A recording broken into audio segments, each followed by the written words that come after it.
mag-secret file ay ilike mo muna ang video na to at mag-subscribe na sa aming YouTube channel. Don't forget to click the notification bell para hindi ka nahuhuli sa latest episode ng DJ Raqi's Secret Files.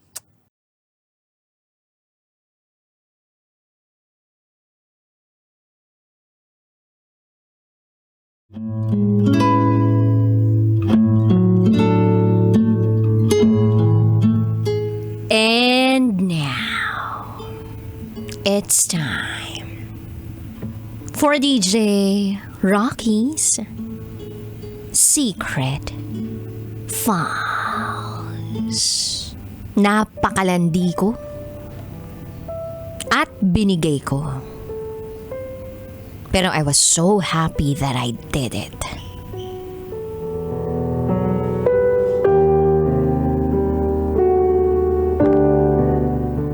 Hi DJ Raqi. Lagi akong nakatutok sa programa mo.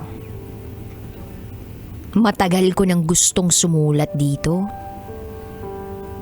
But it was about my ex. And that never happened. And this time, it's about me. At ang katangahan ko. I hope mabasa mo ito para maging aral din sa iba.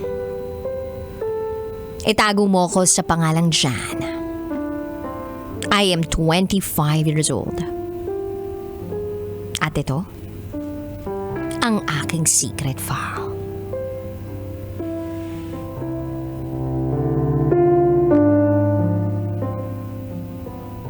Bata pa lang ako, alam ko na may itsura ako. Lagi ko itong naririnig sa mga kapitbahay namin. When I was in the Philippines, hindi ko raw kamukha ang mga magulang ko kasi mukha raw akong Haponesa. Kahit na malaki ang mga mata ko. Maputi ako, matangos at maliit ang ilong. Medyo maliit nga lang. I was 15 when I migrated here in the US. I came from a broken family. Ang mga magulang ko ay may kanya-kanya ng pamilya. Meron akong 5 kapatid. At kinailangan kong alagaan sila sa mura kong edad. Marami akong issues dahil sa mga pinagdaanan ko sa buhay. Fast forward, I met my very first boyfriend. Tumagal ang relasyon namin for 3.5 years. Pero nadiskubre ko na niloloko pala niya ako. Isa pa sa mga kaibigan niya ang tumaksil sa akin. It all made sense. Kasi yung girl na yun, hindi ko talaga gusto simula pa lang nang makilala ko siya. But then I forgave him and gave him a last chance. Just like what they say, cheaters are always cheaters. Tinapos ko ang relasyon namin at lumipat ako back to my parents' house. A year later, nakilala ko itong napakabait, napaka-amazing na lalaki. Same age kami. He's also an Asian, pero hindi siya Pinoy. Nag-usap kami for a month until he asked me to be his girlfriend.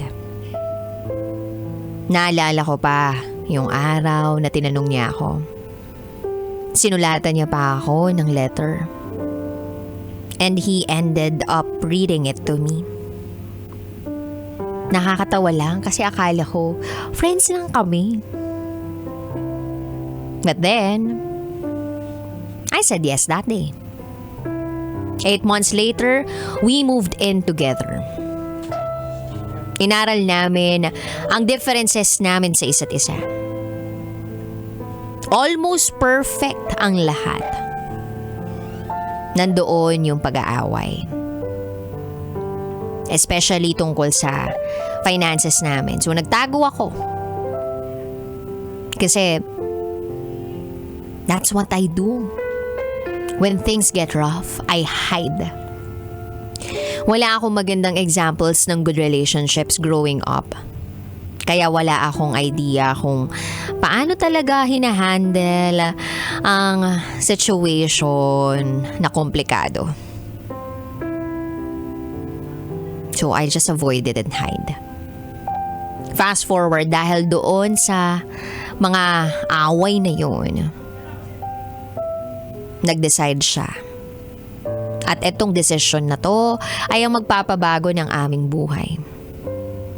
He joined the US Marine Corps. But before he left, we decided to get married. It was a small celebration with just family and our closest friends. He went into the boot camp 1,400 miles away. Different state. Pinagbawalan siya mag-cellphone. No communications for 13 weeks hanggang sa graduate siya. After boot camp, kinailangan niya pang mag-AIT. So meaning wala ulit communication. Ako naman, hintay, mapagpasensya. Until one of my supervisors caught my attention. He says hi to me every time he sees me. Itago na lang natin siya sa pangalang Mark. 36 years old na siya pero mukhang 27 years old. Hindi siya basta-basta ngumingiti sa kahit sino, pero sa akin ngangiti siya. So nag-hi lang ako sa kanya to show respect. Never ko siya na-notice. Until lagi na niya akong binabati with a big smile. Pinoy din siya. Pero born and raised dito sa US. Moreno, 5'10" ang height. Chinito, ang ganda ng smile, basta cute siya. Very masculine ang dating. Until one day, hinahanap-hanap ko na siya. Bad trip na ako sa trabaho pag hindi ko siya nakikita. One day, sumulpot siya sa station ko. Chinecheck niya kung pumasok raw ba ako. Kasi hindi niya ako nakitang pumasok. Nag-hi lang siya at umalis. 2 days after that, bumalik uli ako sa station ko. And this time, kinuha na niya ang number ko. I know, napakalandi ko. At binigay ko. Pero I was so happy that I did it. Kahit na may guilt akong nararamdaman. Fast forward, nag-dinner kami, uminom na onte.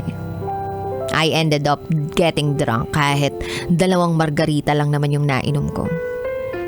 Siguro dahil matagal na akong walang inom nun. Nauwi kami sa bahay niya. Nag-kiss ng ilang beses. Pero sabi ko walang mangyayari sa amin, so pinanindigan ko yun at wala ngang nangyari.